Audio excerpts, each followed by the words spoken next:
too many concerns about a specific power spike in that game. So, speaking of research, SBE now finally able to use their research because those picks and bans would not have been centered around 3 subs. The Shen we talked about, it's going to be a top lane Shen if it was going to be one, banned away against Shy. yeah, support Shen, not really a Korean pick at this stage of the game.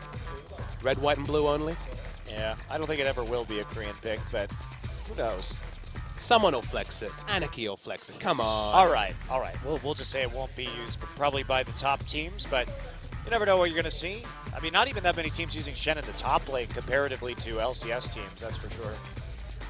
Kalista banned away, kind of expected ban, even against Nuclear. But again, an MVP performance. Don't give him a champion who, at least on patch 5.12, and of course today, the last 2 series we're expecting on 5.12, probably going to move into 5.13 next week. People really debating about the power of Kalista after changes. A Bard ban comes through. Now, Mad Life hasn't lost on Bard, but that's a strange ban. He also has not been playing it recently. No, it's about 3 or 4 series behind. I believe he's 2-0 on the champion, but curious ban. Yeah, very curious.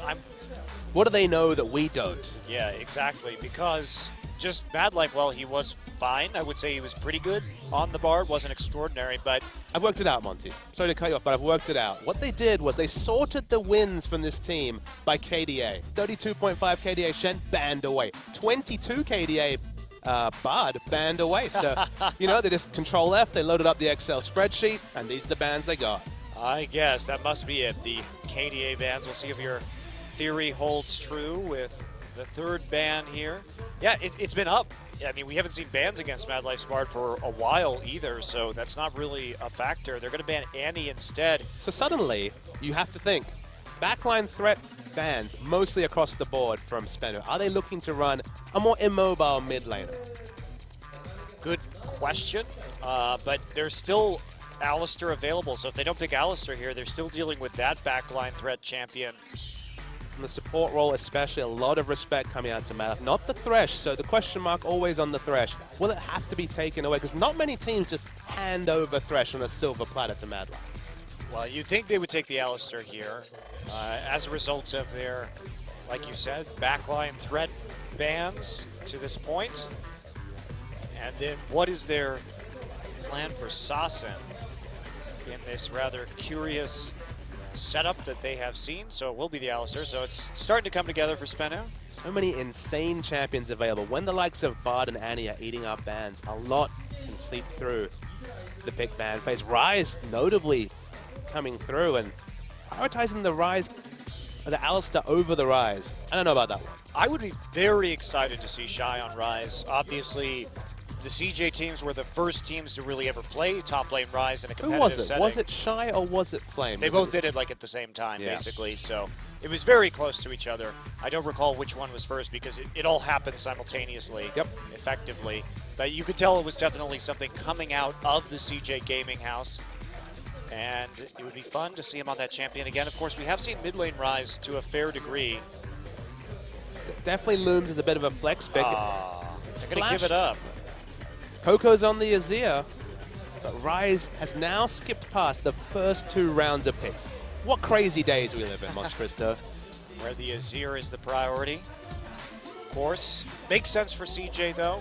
Coco has been very stable on that champion. And their answering pick to Azir didn't really work out. Of course, they went with the Jace last game, couldn't make it done. It's still a pick away from Sassen, so we're still hoping, we're still praying. They banned the backline threat. Is it Velko's time? That's the question. The dream. There it is. He's 0-2 on Velkoz so far. It actually hasn't worked as well as they might have liked. I mean, even Samsung, Crown was able to stop it in a way that Faker couldn't in that matchup in the mid lane. And I think the Victor still going to have a hard time against the Azir. Meanwhile, the Velkoz has been doing pretty well in lane against Azir, actually. But it will be the Victor in the end. I think that is definitely the safer, more meta decision, and it will be Rise.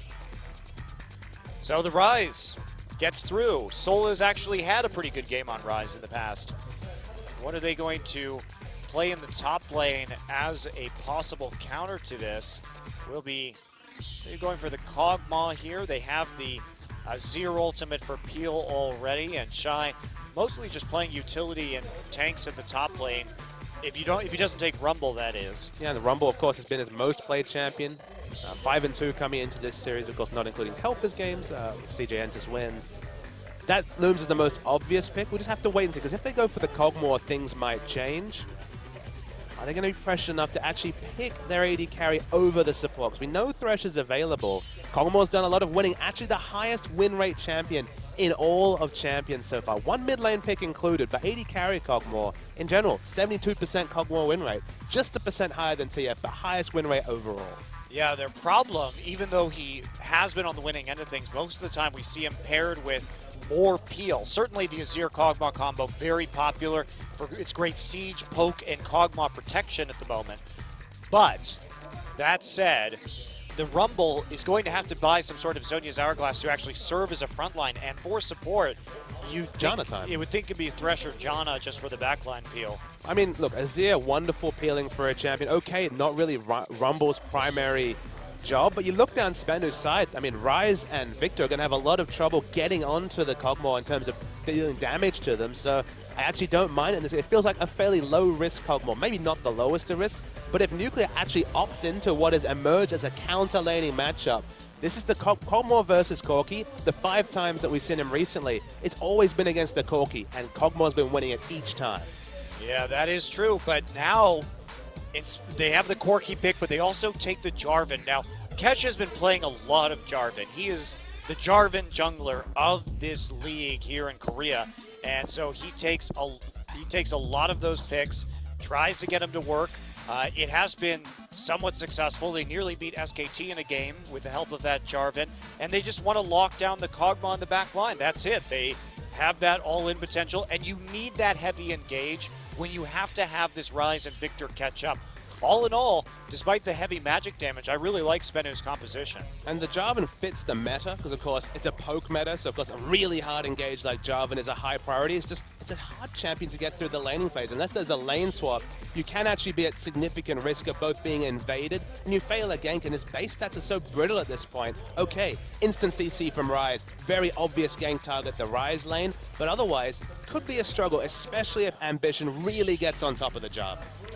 Yeah, and Ambition and Madlife have been struggling recently to actually get their ward synergy together when it comes to getting deep wards in, clearing wards, and they haven't really been on the same page. So they can get caught out during that. We've seen that happen multiple times already. So CJ Entis needs to play a little bit better in this game, clearly, to get into the late game in a bit more of an easy situation. Spenu heavy on that magic damage, but still very threatening with late game burst. It's a tricky comp to run from CJ though, Monte Cristo, because there's no engage. There's no engage whatsoever. It feels like if they don't get the control of this game, whether it's a big lead in terms of gold, a turret lead, or maybe even just the positioning advantage around Dragon, CJ cannot make things happen unless they dictate the pace of this game. Yeah, 2 engaged champions from Spenu too, so they will be able to close the gap with Victor and Ryze. Not too much of a worry there. Would have rather seen a Sivir, but you know, the Corki will do.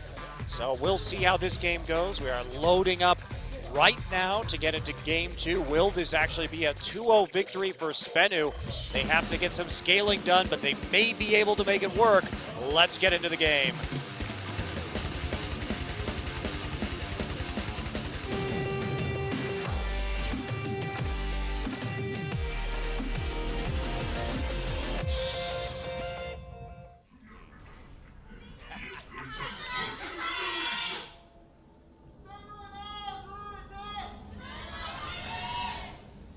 Cheering for Madlife there. The specific chance, that's a different one. That's a curveball for me, Monte Cristo. Yeah, they said Hong Min-gi, which is Madlife's name. So very interesting that we have those chants coming in today. From a place of love. From a place of love, of course. So, all right. Sasen sees the ward in the mid lane. No big surprise, and Sand Soldier in the brush. Well, Spenu, I am actually very afraid of this competition coming from them if I were CJ Entis, because if they can go into the late game even, this actually isn't a very difficult composition to operate. Basically, you Jarvan ult somebody, Ryze presses R, runs forward, and just face rolls on the keyboard to get some damage down. Same thing with Victor. I understand to an extent, but sometimes the Cataclysm can actually have some negative synergy with Rise wanting to get in range of the Rune Prison because, of course, the immovable terrain. Okay, maybe you have to even flash to get into that Cataclysm themselves. So it can work, but there can potentially be weird range issues between the two. Well, even that considered, Sasin will be able to Gravity Well and Chaos Storm inside. He even has the Ghost to come help. Yeah, a Cataclysm. So I think I'd be pretty confident about getting a good engage one way or another here. They will get the damage down. And CJ also picking they have a bit more of a smoother curve, obviously, but it's not like they have good tools to stop the Rise. I mean, Rumble here, kind of whatever when it comes to dealing with the Rise in lane. And there's a lot of kill pressure from Rise Jarvan. Not hard to miss that flag and drag if there's a Rune Prison onto Shy. So it's going to be an interesting one. CJ really can't have that same level of play, but unlikely that they will now with their starters in. And the Rise vs Rumble matchup's a really interesting one to me because, you know, meta's passed. A year ago, this was a very common lane matchup, and it was a counter lane matchup for Rumble. Rumble could burn down the Rise with the low base stats, hit a couple of harpoons, and kill him. But because of the range changes, because of the fact that Soul now has 700 range on his Q, he can actually harass from further away. The ranges do help out the Rise, and it's such a wonderful lane for the Jarvan to gank that it feels like this lane's tipping more towards Rise. So you look down CJ's comp, if they're not running winning lanes, they don't have engage in the late game. It's basically execution to a fault. If you don't get on top of those objectives in the mid game, how will you ever make anything happen? Yeah, that is quite problematic. Their setup has to be better, and of course, we always say this with a caveat, there were subs playing, but one of the things that they didn't do in the last game was stack Dragons very well. Nice hook onto Nuclear. That's going to be some good trading there. Secret, here's the roar from the crowd and say, all right, I'll WQ, you know, I can hit my stuff too. Yeah, but it's just not as effective there, right? Just a very defensive use. Fortunately, they have sustain. But one of the problems in the last game was they were allowing Spenu to get into the river with the poke, and they were getting onto the dragon first. CJ cannot let Spenu get onto the dragon first. Catch falling so low in the jungle. Well, that's what happens. Yeah, you can't let him get onto the dragon first. Otherwise, you kite back out. There's no reason to really kite. So the early ward there, courtesy of Soul, will find a quick gank. Not going to be very effective from Ambition. If there's ever a time where this laning phase is good for Corki, it's the really early levels. So that actually amplifies the importance of getting that huge trade from Mad Life hitting the death sentence early in the laning phase. Once you get to, you know, 4 or 5 points in the Biocane Barrage, Corki, even with long range presence, Ambition taking a really nice path. Yeah, coming in from behind. Soul is there. Soul is just getting hit by the Harpoon. Soul has to flash, but he's still going to die. Flash forward by Shy on the overheat, secures the kill. And that Rise, not a lot of stats that early on, and he's going to pay for it. It was really greedy, I think. He took extra ticks of the Flames than he needed to, and by the time he flashed, it was trivial to just flash after him. Needed to be more just quick on the flash. Yeah, I think he thought he was just close enough to his turret that it wasn't going to matter, but that was not the case. And first blood for this Rumble is huge here because he will be able to start to itemize efficiently, probably going for an Abyssal, perhaps some early Merc treads, depending. We do see that a lot in Rise matchups. Obviously not the greatest if you're Rumble, but sometimes just necessary. See the death sentence hit under Secret, so Mad Life's Thresh mechanics predictably on point in the bottom lane. Well, I wouldn't have said that a year ago, though. True. Mad Life certainly has gotten his mechanics back on point after a bit of a slump. See Mad Life's all-time Thresh record at nearly 60% here in Korea. Of course, it'll be more if you include some international competition. Jarvan, we already saw when we saw him almost die to red buff. Very brittle in the jungle, so we usually expect him to make a big impact around the lanes. Doesn't really want to be farming his jungle. Level 4 now. Hasn't found pathing around to the top lane, despite the fact that only now is Shy putting down a defensive wall. Yeah, a little bit late. He was pushed up to on that gank that we saw Ambition execute, but there wasn't any play around it. And just not playing very well around the Rise quite yet. While Sasin, of course, predictably having a bit of trouble with the Azir in lane, has to go back early, will maybe lose a couple CS off of this, but most importantly just give Coco that control over the lane. And the laning phase for a Victor, before that 1,000 gold investment. So we see Soul actually trying to check the bush. Ambition's here as well. He's not expecting Rumble in the brush. He may pay for this. Nope. Equalizer coming down. There's the tunnel under the wall. Room Prison onto Shy, but they can't dive this. Smart play just to back off. And honestly, not the best equalizer. Also late from Ambition to actually follow up on it. So a little bit of miscommunication between Shy and Ambition. You know, once you get that aftershock, the E augment, so much faster to clear these waves. Even if Coco opts into what is the now popular Nationals Tooth build, you cannot match Sarson's instant wave clear onto the backline from level 7 onwards with the aftershock death ray. Yeah, I'm wondering if we are going to see that build one more time. Double Doran, so he's gone for a lot of early game. It's a risk. I feel like if you finish it slowly, you're really punished compared to the going for the Merlinomicon, for example. And of course, we mentioned, you lose control of your blue buff, mana problems are plowned.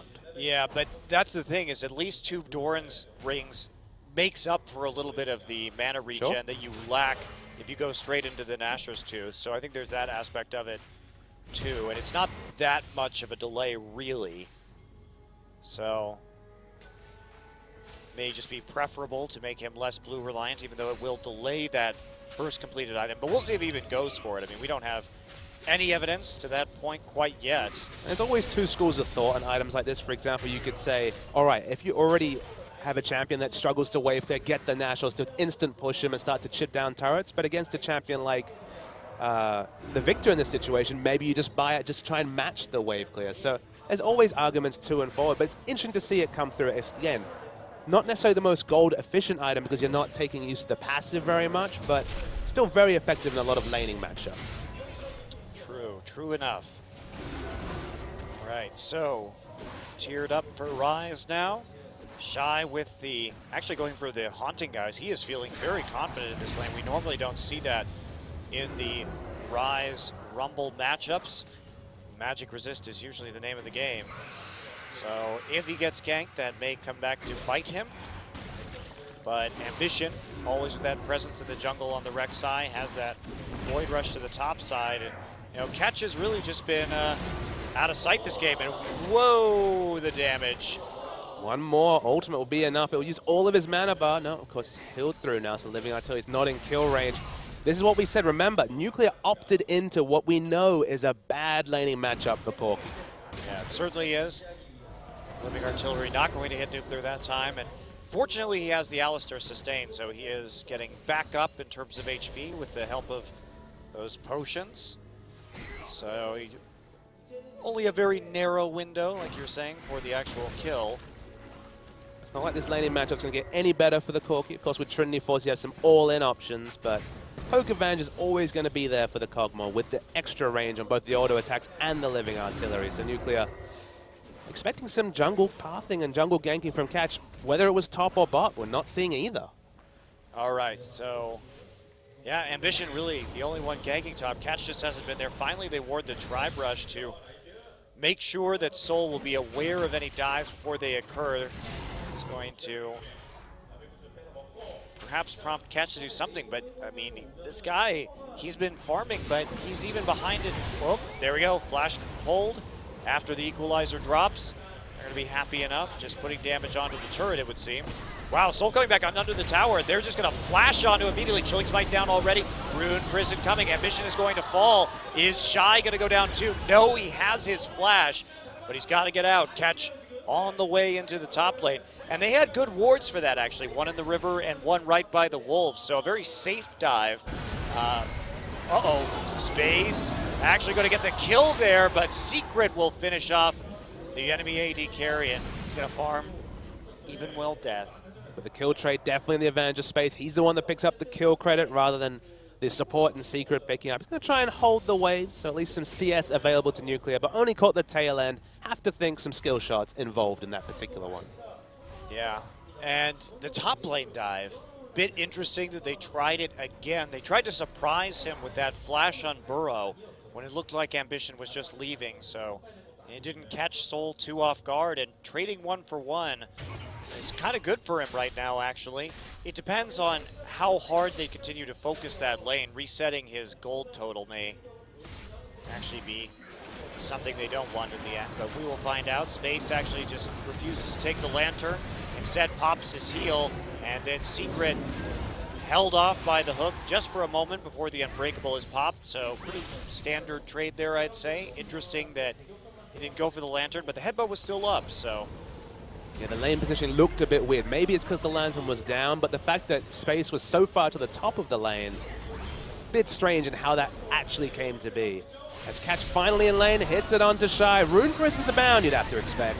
Yeah, there's the Rune Prison. Cataclysm for that burst of damage. Another kill for Soul. CJ going to respond, of course, with a Dragon on the opposite side. Nothing from Sasset. He has to be bottled up next to his turret to farm at the moment, so this is going to be first Dragon of the game over to CJ Entis as that response. Catch just staying in the top side to get some damage down onto the tower, but Soul running very low on mana. And does he actually want to break this turret? Does he actually want to end the laning phase in top? Because Ryze still going to be powering up for a large majority of this game. No, he's not putting priority in it. Shy with the home guard boots. Coming back. He wants revenge. He does not have really much damage, though. Is he actually going to go for it? There's no mana, Shy. Just do it. Oh, man. I think he could have gotten that kill and gotten out. We were talking about alpha male players last game. He had the right mindset, but he chickened out. He did. There was no mana on that Ryze. There was not going to be sufficient follow-up. He had the damage to pull it off. Now Merc Tread's done for Shy, so he's changed his mind. He put a lot of gold into the boots now with the home guard enchant as well. 1675 gold spent on boots, and the first teleport, suddenly a teleport window open for Ryze. Nope, he closes it by just opting into going for the farm. Yeah, he needs that farm. He did fall behind, even though he has evened out when it comes to kills with Shy. Man, I really think Shy should have gone for that. I do too. I mean, you could see that he would have taken, what, 3.5 more turret hits before he would have died. Not really sure what was going through his mind. Maybe he just wasn't able to really judge the mana bar. Maybe he thought that Catch was still there. That's another possibility. The only thing I can think of, Monte Cristo, is that maybe he didn't know how much mana was required for the one Rune Prison, and the stun would have been 2.5, 3 turret hits more, and maybe that would have been enough. That's the only credit I can really give to Shy in that case. Yeah, it was definitely close because he does have a lot of mana after starting to stack that tier, and when he already had the Sapphire Crystal. Against tier champions, the mana bar, at least from a visual glance, is quite misleading. Yes. Yes, it is. It's not segmented like the HP bar, so you can't do a quick count. That is actually... Should we nerf mana-based champions like that? Segment their mana bar? I think you should, honestly. Why not? Good question. What's the problem with doing that? Right, it's all about making things transparent and giving us more information. Feels like it might have actually got Shy a kill. Yep. So, Raptor just being contested by the likes of Sasset and Coco and Catch right now, and it will be taken by Catch with the smite. So, not too exciting. Nope. Early game from both these games, not very exciting. It's not that bad. We have 6 kills in 14 minutes. Actually high for a Korean game, really. I like how you had to preface that. Of course, I do have my Chinese links. Where's the 14 kills, Monte Cristo? Yes. Thank God you have time to think in these games. Just dial it back. Take a relax. Take a nice leisurely analysis of what's appearing before you. Yep. Not much, really. Just a bit of farming. Soul, it's probably actually it's one of those rare occasions where not taking a turret actually feels pretty good for the top laner, because he wants that Rod of Ages. He wants to start stacking. That's when he wants the laning phase to end, is when he actually has, 5, 6 stacks in the Rod of Ages. Indeed. Well, Coco has been slowly doing work chipping out the mid lane turret. We didn't mention it, but no Nationals Tooth. Coco not a believer in that build. Gone for the Merlinomicon, so the old meta meeting the new. Well, I don't know if that actually would have been as good of a buy against Victor, but it seems like if it works against Jace, it would work against Victor. But how about we try and be, put our analyst hats on, let's say against instant line wave clear, the likes of, say, Twisted Fate or Victor, maybe not the Nationals Tooth. I don't know, because you also wave clear pretty fast with a Q-E combo from Jace, and you don't need to stand there to do it or walk up to do it, really, so. That's fair. Well, for whatever reason, Coco not believing the Nationals Tooth. Just the Morellonomicon. So the upside of that being that if blue was ever contested, at least he has a bit of mana regen from that item. Yeah, certainly more conservative approach. Yep. But I think CJ just opting for a conservative style to this game. They need to have faith that they are the more veteran team, that they can, if they play defensively enough, they can just wait out a mistake from Spenu. And so far, that mentality actually has given them a bit of a gold lead. Uh-oh, Shy is forced to flash through the Cataclysm. Good trading of cooldowns, of course. Much shorter cooldown for the Cataclysm than for Shy's flash. Ambition sniffing around bottom lane. How do you feel about this buy from Sarsen? Actually bought a really fast home guard to try and keep up that turret as far as I can tell. Every time he goes for an item now, at least he'll be able to power through to mid and stop Azir from smashing down the turret. I think he's just really worried about Azir taking the turret, like you said, because it's already gotten so low in these trades that if that is opened up right now, that is absolutely huge for CJ because they already have that first dragon. It's early in the game. Maybe they go for 4 or 5 right now. So I understand him having that priority. Shy actually maybe sacrificed his tower for that not delayed recall. 40 HP, very close. Not sure that was worth it. Quite a big buy though. Of course, Soul picks up the Rod of Ages. Now we're looking at 27.5 minutes. Ooh, that is pretty late actually, all things considered. Normally you'd want to see that. It's surprising it is so late because we have actually the 2 kills onto the Rise. It's just mostly that farm. Ooh. Catch taking a bunch of damage. That Trinity Force Kog'Maw can hurt. And what a timing as well. 7 seconds before Dragon spawns. Now Spenu going to be woefully out of position if CJ do decide to try it now. They do have the teleport on Shy, not quite the equalizer, but this is definitely a very obvious window to start the Dragon. Yes, it is, and they're just going to go for it instantly. Soul here with the advanced pink wards. They've tried to keep him safe while he can push. They want to get that top lane turret at least in return. You can see Secret now in the top side just to cover his ally. Dragon number 2 goes over to Spenu, but Soul is here to grab the top lane turret for his team. And he's got his buddies there to kill Shy if Shy gets too close. Shy will see the Death Squad lurking in the bushes. Jarvan not going to have an opportunity to get that second Cataclysm down. Still a bit unconvinced by the Jarvan pickup. It feels like it's being played as if it's a Sejuani or a champion that really needs to farm to 6. Because remember, he didn't show in a lane until he already had ultimate. This is a champion that has laning gank pressure from what, 1 buff level 2 to actually just farm the jungle when you have instant CC and a Rise in the Alistar combo in bottom. Why pick Jarvan? Yeah, I agree. Just didn't make any even attempts at a play. He didn't even look. He didn't even like get sent on a nope. ward. Nope, just farmed. It's absolutely true. There was 0 pressure coming out of the jungle. Look, you understand it in some laning matchups. You know, if you don't have the likes of a Maokai or a Rise to gank for on the top lane, sometimes it's difficult. You know, in the old days of Nidalee top lane, it would have been hard. But when you got instant CC and then, of course, repeated instant CC with the nature of Rise's Rune Prison, I mean, the jungle's not a happy place for Jarvan to be farming in the best of times. So really curious from Spender. Okay, well, he might be going for it now. Here we go. Misses the flag and drag. Does not miss the Cataclysm. Shy is still there. He's got no health. Has to drop the equalizer and just die. Catch will get the kill, though. I don't... That was totally unnecessary. I hope he gets a faster Aegis from it. Yeah, that was totally unnecessary, but you're right. The faster Aegis will be very useful against CJ. A lot of that poke damage being magical from Kog'Maw.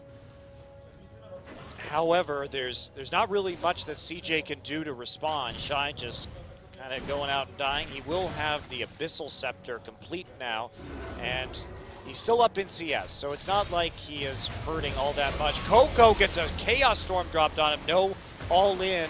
That'll be avoided thanks to Ambition's presence, or will it? Ambition takes a very curious jungle path through the enemy side of the map. Mad Life now here takes a little hook onto Secret, but nothing else. Ambition actually gets stopped in the middle of that Rek'Sai tunnel by a follow-up Rune Prison, but on the other side of the wall, so there's nothing they can really do. Rise just has to saunter back to the top lane. Hasn't been able to shop, so still has a very low mana bar. No dragon to contest, no realistic objectives to pick up because of all the wave clear in middle. Just a bit of a splendid stroll down the middle. Yeah, and CJ though, as we move into the next dragon fight, they've got 2 Abyssal Scepters now. So can they actually fight before Rise really gets rolling? He's not going to have a fully stacked Rod of Ages yet. Victor and Corki and Rise are going to do less damage once the Aegis comes through. So in terms of item timings, we could very well see CJ forcing a preferable team fight and engagement. And to their credit, establishing a win condition with those first 2 early dragons, this team without a lot of engage needs to be fighting defensively, kiting back around around something like the Baron or the Dragon. So it feels like it's a very important thing, because if it was the other way around, if SBE had the first 2 dragons, CJ would be running out of options already. Yeah, absolutely agree. So Space pushes the wave, Mad Life there, just to make sure he gets out of harm's way. They have a couple wards, knew that Alistar was lurking around. Coco finally maybe getting close to finishing this turret. He's been working on it so hard for most of this game. Even though he set his build back so far, rushing the CDR home guards, credit to him. I believe those home guards have bought him. The fact that he's able to actually back and pick up comparable item timings. He was behind in the Abyssal Scepter, but picked it up and kept his turret alive. That 475 gold has bought them maybe 7 minutes of outer turret time, which invaluable. Yeah, that's absolutely huge. Prevented so many deep wards from going in as a result. Denied a lot of information that CJ would have been able to acquire quite easily. And also allowed Rise to just keep farming up here, because if that turret goes down, certainly CJ starts setting their sights in this time period onto putting Kog'Maw in top lane and trying to get that rolling, maybe making it harder for the Rise to scale. So can't really undervalue the fact that those home guards, like you said, have done so much work in this particular match.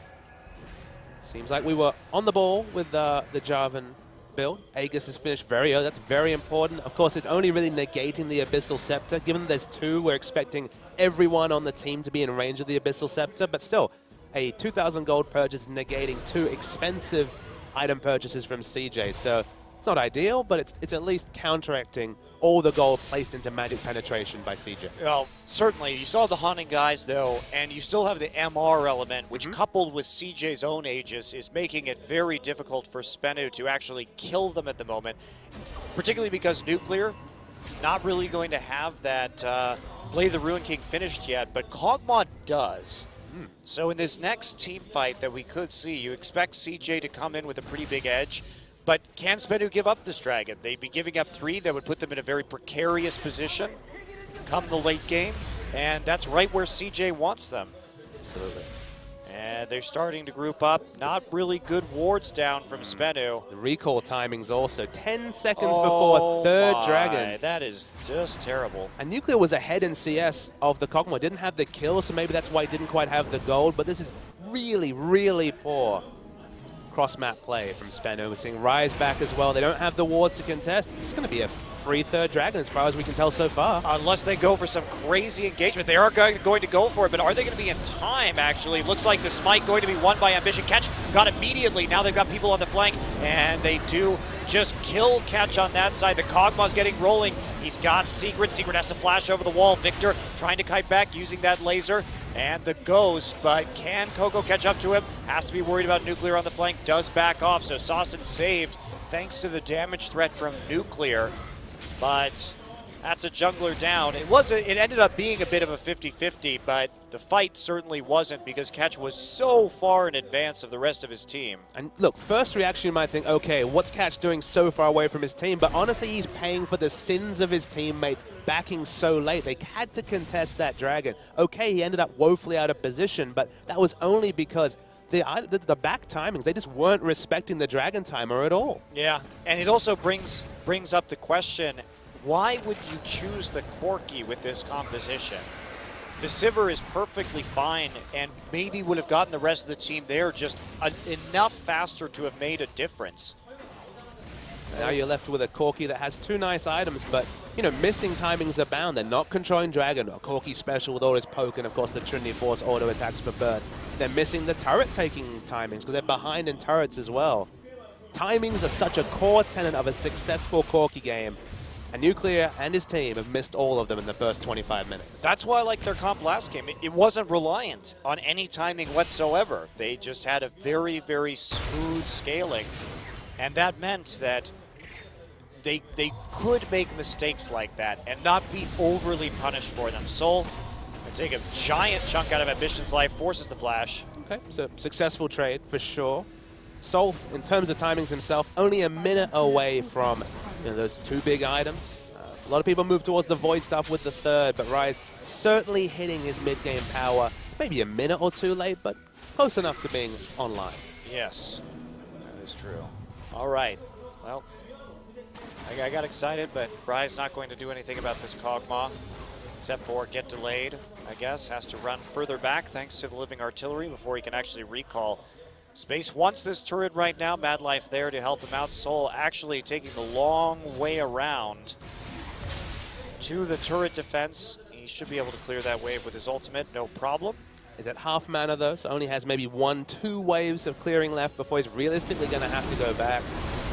Starts pumping out the mana, taking a lot of harass, but still fairly healthy. Catches here, but standing on a ward. Yeah, easily seen. Coco, looks like they will deny the vision on that ward immediately. Pops it into the range of the lens. As you put it. Corki down bottom lane. Corki not grouping at 25 minutes. One of my saddest things to see.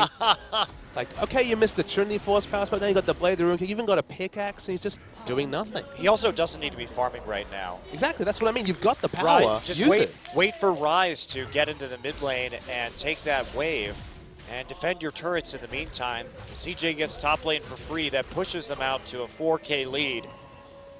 And a very patient Dragon game going to be incoming from CJ Entis. Nuclear is launching some rockets while he can. Can he get this mid lane turret though? Mission there, but he doesn't. Corki doesn't have any backup. I mean, Sasen's taking wolves instead of pushing mid. They have wards around the top side of mid lane. A very defensive wards. They're not pushed in at all to the Raptors or to the blue side. So realistically, moving across maybe halfway down the lane, it's a big risk. Well, they are playing scared. That's for sure. And now CJ will just refocus onto bottom. See what wards they can get in as the 2-minute marker for Dragon ticks by at this stage. The setup has to be early. CJ looking much more convincing in this game compared to last. But you still have to be wary of that Rise. Even though Spenu is behind, even though they do have a lot of vulnerability to the magic resist, the Rise always an issue. How many times have we seen around the world where the Rise is behind, but he can single-handedly turn a game around? You pump points into your E. That's, of course, a percentage magic resist shred as well. So even in the late game, Victor could be doing surprising damage. He's upped into a very early perfect hex score. You get that shred on multiple members. The hex score is now going to be traveling fast. Every tick going to be registering. Going to be doing really big damage. So let's see here what this Dragon fight will involve. Ambition and Mad Life has just been sitting in the river, making sure that no vision is taken by Spenu. Spenu could try something risky, like trying to just dissuade them off that and attempt to threaten the Baron instead. That's probably their best call at the moment, because getting into the river now and clearing vision is going to be very, very difficult for them. And they have the wave pressure in the top side, so that side of the map belongs to them. Might as well try and just try and get the Baron, really. That's it. And in 30 seconds, if we see another 50-50 smite war like there was around the third Dragon, Spenu's made a mistake, because they cannot afford to get in a situation where their out-leveled jungler gets outsmited and the game basically ends. This game will end very soon. Once the fourth Dragon is registered, we're talking about win condition after win condition. We saw a teleport be used by Shy very defensively because he was just out of position. Yes, he was. He was afraid of Soul coming up there to kill him. So now he's not going to have that. He's still going to be running from the base by the time the Dragon spawns. They do not have a ward on Baron right now. That is CJ. So they can't see what's going on. Spenu really committing to going into the... They don't have vision here. They're trying to poke, but they're not doing much damage against all the MR. Running straight at this CJ comp is exactly what they want. Crazy. They have excellent Kai, excellent zone control. The equalizer will be layered down. Just go for the Baron. There's no wards. They can't hear you, Monte Cristo. Maybe if I shout loud enough. Well, they're going to try and engage this, but CJ in a very good position. Nice knock up onto Coco. How much damage can he do? Mad Life out on the side, but Coco just trying to kite this one out. There's an equalizer. Doesn't hit anybody, actually. Shy coming in from the flank, but is he going to be too late to do much? He's on top of Sasson. Sasson's Chaos Storm not doing anything to that magic resist on Shy. They're going to take him out, so it will be a 3-for-1 so far. Kog'Maw goes down. Mad Life, the second casualty on the part of CJ Entis. Soul wants to catch Ambition, but he's going to have to go under a turret to do it, and that is not going to be a chase that they can win. So yet another dragon to CJ. SBE had total vision control of Baron. They could have at least threatened that. They can do that, Baron, super fast, but they don't do it, and they give up a fourth dragon for really nothing. And they lose the fight afterwards in spite of actually getting a good engage, and Shy completely whiffing his ult. And as we watch this team, Monte Cristo, grow up in front of our eyes, win a game in 3 sets in a row. Last game we saw the lack of diving with the massive health stacks, the really big frontline tanks. This game, not playing around their power. The best teams, they get the wards down, they get the pinks down, they sweep it out, then they take an objective. SBE did all those first things, but just opted into a fight where they were going to deal with an out-leveled Smite anyway, so their chances now, there's a timer on this game. Ambition, it's gotten aggressive, but he has the lantern to get out. But now every 6 minutes there's that timer, Monte Cristo, and how are they going to play around the 5th dragon pressure? Yeah, that is certainly something. I mean, SBE obviously has a chance to get the Baron again, but now they have to trade it for dragon number 5, which is... We just discussed that last game. It's not the best. It's not the best. Well, it does depend on the composition, but given the poke range of CJ with that true damage, that is not good. Let me tell you, if you get the 5th dragon and you are Rumble and every tick of the equalizer is burning for true damage as well, it is disgusting. Yeah. Yeah. Not to mention just the Kog'Maw living artillery. You hit a couple people with that, and ugh. So much counterplay to the off-the-screen poke. Now we see the Baron being rushed by CJ. If they get the Baron as well, you can pencil this into the record books. Man. I mean, this is much better play from CJ Entis, but you can really see the missed opportunities here from SBE.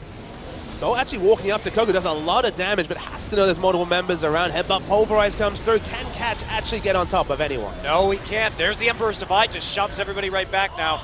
They are going to stop the siege, at least for the time being, so getting some of that damage down does stall out CJ, and it's going to give SBE some time to deal with the minion waves and prolong the time where they're not threatened by this Baron buff. So I guess it was a little bit worth it right there. Soul got the necessary damage. They also forced the some pretty nice ultimates out, but I'm not sure that it's going to matter. They may have bought themselves about 30 seconds, really.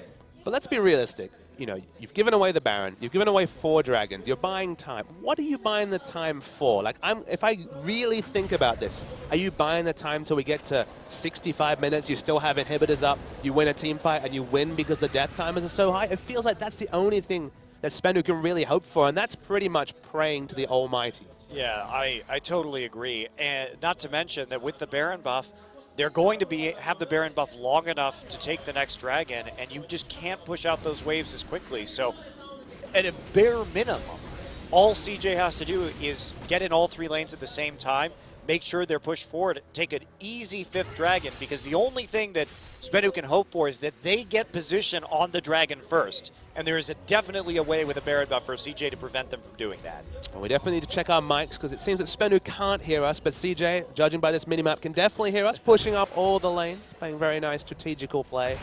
Dragon's probably a couple of minutes away from being spawned, but yeah, I felt there'll be at least a 10 to 20 second overlap between Dragon spawning and Baron being up. Yeah, this is not good. Not good? Is that your expert word? Not good. Give me a bit more flavor. Not good's not good enough. No, we just discussed how it's not good. There are many ways not good. There's very few chances for SBE to actually take this home.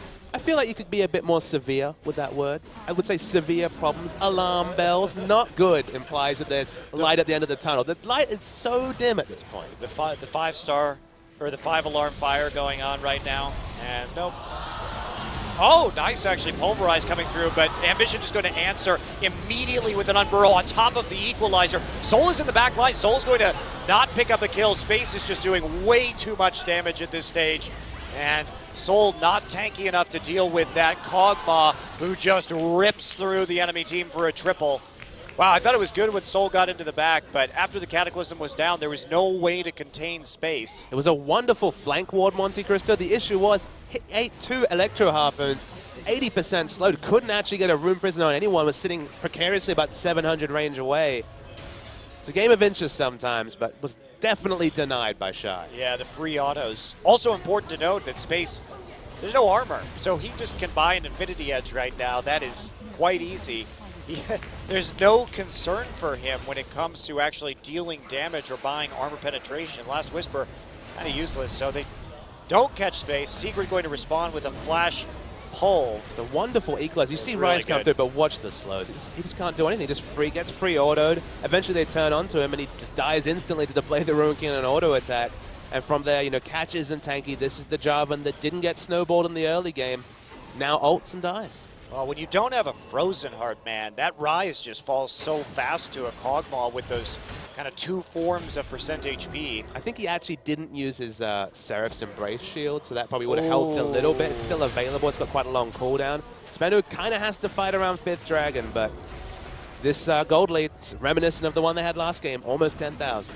Yeah, so Spenu has to go for the Miracle Steal. There's the engage coming from the Righteous Glory, but it's not going to be enough. Catch trying to get an angle. Now they should just fight this immediately. Catch gets hooked in. Secret already soloed. There is the equalizer. Dragon resets. That's not an option any longer. And everybody gets pulverized thanks to the Emperor's Divide. Space has the Chaos Storm swirling over him, but that's not going to do anything really. He's just going to heal right back off of this dragon. So it will be the 5th one for CJ. Methodical play here from this Entis team.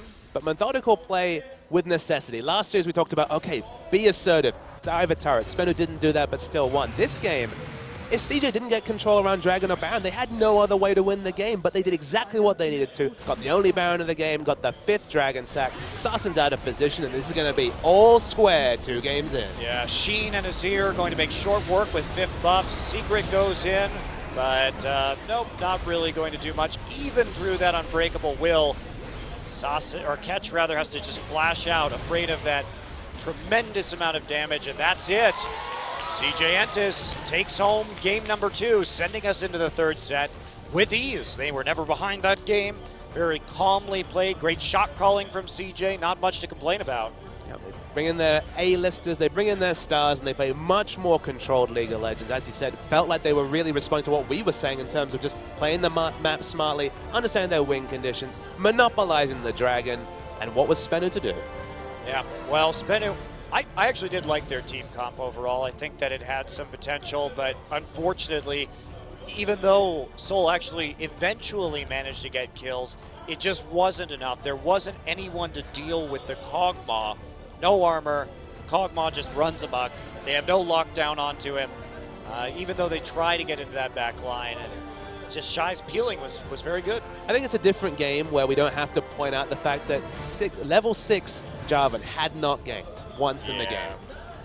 Problematic, to say the least. So a victory for CJ Entis. They really need to